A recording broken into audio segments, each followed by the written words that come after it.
Bueno, eh, para continuar con los parámetros de un telescopio, en una segunda parte hablamos del poder resolutivo, poder de separación, y la pregunta viene, ¿cómo es la imagen de una estrella cuando pasa a través de un telescopio y, por ejemplo, se proyecta en una cámara digital?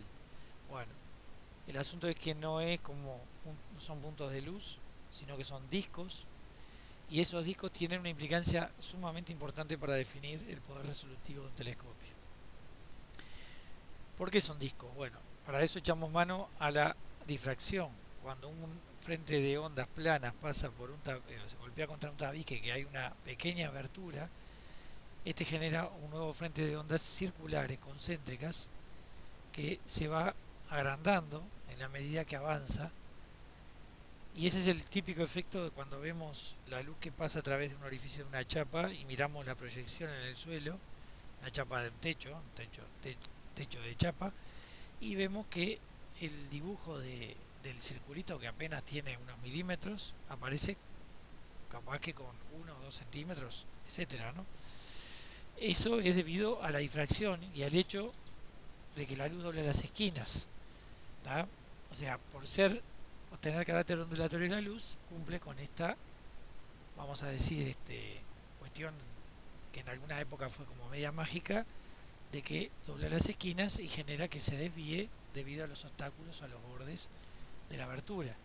Si esta abertura es una abertura circular, como la de los telescopios, forman lo que llamamos el patrón de Airy, que es todo esto que vemos acá, y el disco de Airy, que es la parte central de ese patrón. Como ven, el disco de Airy, o patrón de Airy, perdón, es una suerte de círculos concéntricos en torno a un círculo máximo, eh, alternado por círculos oscuros. Si yo le hallo la intensidad a cada uno de estos anillos y al disco central, se forma una gráfica como ven acá, ¿no, verdad? Que se va a conocer como PCF. Si yo eso lo hago en 3D, usando alguna herramienta, algún software, termino viendo una PCF como si fuera un gorro, ¿verdad? Un cono con las alas acá abajo. Y si le hago un corte transversal, esta sería la imagen, ¿no? El máximo principal, que subtiende al disco de Airy, acá, un mínimo primario, un máximo secundario, un mínimo secundario, un máximo terciario, y por supuesto esto dependerá del tamaño de la abertura para que este diámetro o este radio del disco de Airy sea mayor o menor. A menor abertura, mayor es el disco de Airy, el patrón de Airy más grosero, y a mayor abertura, menor es el disco de Airy y el patrón de Airy es más pequeño. Entonces, Rayleigh entre el año 1842 y 1919 crea un criterio que indica que dos estrellas estarán resueltas cuando el máximo central de una de ellas, este, el máximo del centro del disco de Airy, cae sobre el primer mínimo del patrón de difracción de la otra. O sea que esta segunda estrella tiene que tener su máximo sobre el eh, primer mínimo del patrón de Airy de la otra. Eso genera que los dos centros queden separados a la distancia del diámetro del disco de Airy. ¿Ok? Si esos máximos están a una menor distancia, el patrón que se forma de imagen sería de una sola estrella y por supuesto estaríamos confundiendo dos en una, producto de que la capacidad del telescopio no permite que los dos máximos se separen la distancia del diámetro del disco de Airy. ¿Qué es lo que digo acá? Para que un telescopio sea efectivo a la hora de separar, por ejemplo, una estrella doble, la separación entre ambos centros de sus respectivos discos de Airy deben ser como mínimo superior al diámetro del disco de Airy. De esa forma veremos bien diferenciadas a las dos estrellas en condiciones de observación buenas. Para un telescopio que solo dependa de la difracción y no de la calidad de los lentes y de los efectos de la atmósfera, existe el llamado límite de Rayleigh, donde este considera el ángulo sustendido por el diámetro del disco de aire como el valor mínimo para separar dos estrellas. Vuelvo a decir lo mismo que lo que está arriba, pero ya guiado hacia la fórmula, que es, siendo R la resolución del telescopio poder separador, expresado en radianes, la fórmula es 1,22 lambda sobre d. Lambda es la longitud de onda de la luz y d es el diámetro expresado en la misma unidad que lambda. Si yo a lambda la expreso en nanómetros, el diámetro tiene que estar expresado en nanómetros, etcétera, etcétera, etcétera. Puedo perfectamente expresar lambda en metros o en milímetros o en decímetros. Si yo lo quiero expresar esto en segundos de arco, multiplico el 122, el 1,22, perdón, por 206.265, y esto me da en segundos de arco, porque recordarán que un radián tiene 206.265 segundos de arco, y la expresión queda dada de esta manera. O sea que la otra fórmula que podemos manejar podría ser esta si el telescopio depende solo de la difracción, ¿no? Ahora bien, para que tengan una idea de dónde sale el 1,22, bueno, el diámetro del disco de Rayleigh en función de la longitud de onda es equivalente a 0,61 lambda. Por lo tanto, el diámetro del disco de aire es 0,61 por 2, da 1,22, que estaría explicando por qué aparece el 1,22. En esta fórmula que ven acá, esta fórmula es equivalente, pero lo único que en este caso está usando no el diámetro del disco de aire y del telescopio, sino que el radio, porque n' seno de ρ' acá vendría a estar dando este valor, que es el radio. ¿Queda bien? ¿Queda claro? Quería mostrarles esto para que vean de dónde sale el 1,22. Yo podría perfectamente calcular el ángulo, o sea, el poder separador del telescopio usando esta fórmula, siendo R el radio del telescopio. ¿Ok? No complicarse mucho más la vida. Pero bueno, los observadores no se dejaron estar y usaron sus criterios empíricos, y me comentaba ahora el profesor de técnicas instrumentales, porque estuvimos intercambiando cosas para que yo arme este video. Este criterio de Dawes surgió de la observación de estrellas dobles, es un criterio empírico. ¿Ven? Acá hay un valor que es 116,3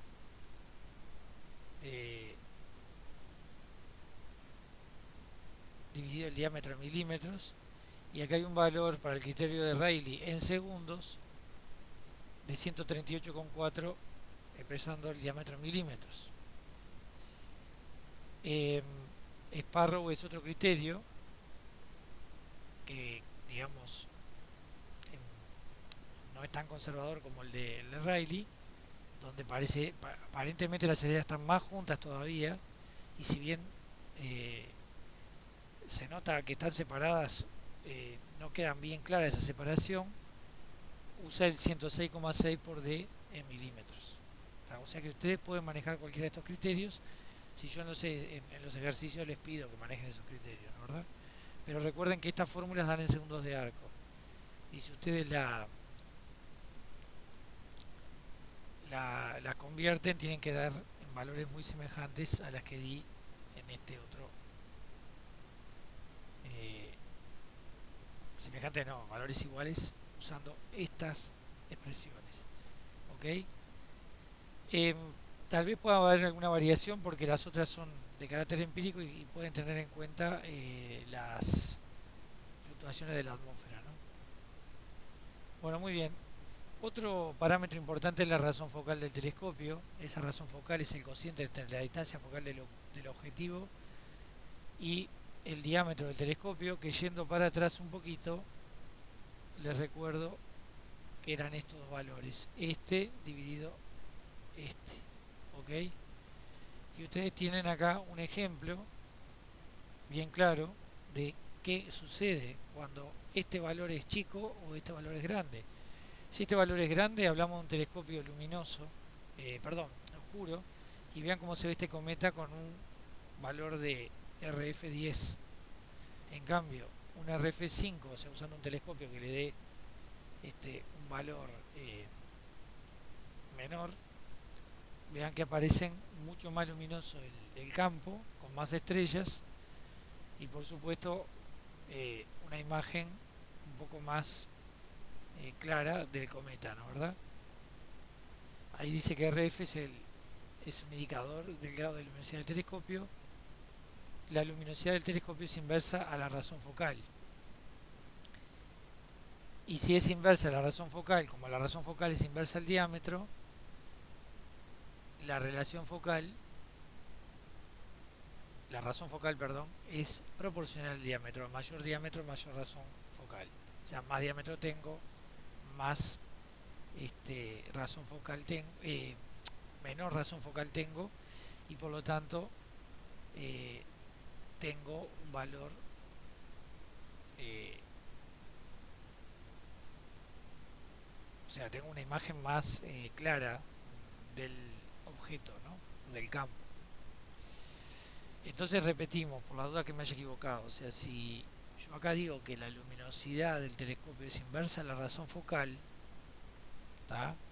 A mayor razón focal, menor luminosidad, con respecto al diámetro, si yo tengo un mayor diámetro, tengo una menor razón focal. Por lo tanto, también es inverso al diámetro el valor de la razón focal. Pero lo que yo quise decir hoy, que tal vez me confundí porque ya es medio tarde, ya hace varias veces, ya es la cuarta o quinta vez que hago este video, este, el diámetro del telescopio es proporcional a la luminosidad. O sea que si yo tengo un diámetro muy grande, la luminosidad del telescopio va a ser, como les digo, mayor. Pero para que la luminosidad sea mayor, la RF tiene que ser menor. Ahí está la cosa, ahí queda un poco mejor. ¿Ok? Bueno, entonces vean que todos tienen los mismos parámetros y vamos a cruzarlo esto para que ustedes hallen algunos valores. Otro parámetro importante es la pupila de salida. PSAL puse acá. PSAL es igual a la distancia focal del objetivo sobre la razón focal. Entonces, ustedes acá tienen distancia focal del objetivo, distancia focal del ocular, de acá sale el aumento, tienen distancia focal del objetivo sobre abertura, de acá sale la razón focal, y la razón focal, o sea, la distancia focal del objetivo dividido en la razón focal me da la pupila de salida. La pupila de salida debe ser la más favorable para el diámetro de la pupila del ojo, que va entre los 5 y los 7 milímetros dependiendo de la edad. O sea, un ojo joven, hasta los 35 años, póngale, tiene 7 milímetros de pupila. Un ojo viejo de una persona con mayor a 35 ya empieza a tener menos focal y, bueno, en mi caso con 50 ya tengo 5 milímetros de, de pupila, de la dilatación de la pupila. Al calcular el PESAL podemos calcular el aumento de trabajo, o sea, otro criterio para determinadas áreas de observación, especialmente para las estrellas dobles. El aumento de trabajo es igual al diámetro sobre la pupila de salida. O sea que este sería otro de los valores que tenemos que tener en cuenta a la hora de evaluar la calidad de un instrumento. ¿Ok? Bueno, aquí dejo la segunda parte. Después voy a hablar de los otros telescopios, pero esto en sí es parte de lo que dimos en el presencial y las fórmulas que vamos a usar, agregándole una más que me quedó por ahí, que es la magnitud límite del telescopio, que la voy a incluir. A ver, la podemos incluir ahora. Denme un segundo. Inserto la diapositiva y les digo que la magnitud límite del telescopio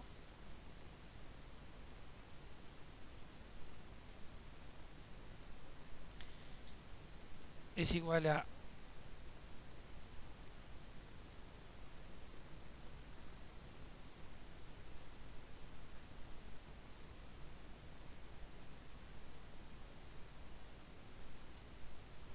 7,5 más 5 por el logaritmo decimal, por supuesto, del diámetro. ¿Está? Entonces acá podemos decir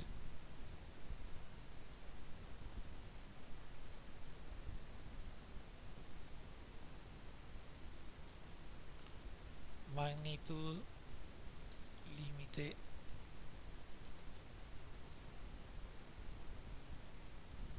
teórica del instrumento. ¿Está? Por supuesto que es un valor límite y, o sea, perdón, teórico y va a depender de varios factores, ¿no? O sea, esto sería lo que yo tengo que considerar si quiero observar objetos de baja magnitud, o sea, de bajo brillo, pero evidentemente va a depender todo de las condiciones del cielo en ese momento, ¿no? ¿Verdad? O sea que con esta fórmula nosotros vamos a realizar, yo en breve les voy a crear un repartido y vamos a trabajar con ejercicios. ¿Ok? Bueno, muy bien, aquí dejamos la segunda parte.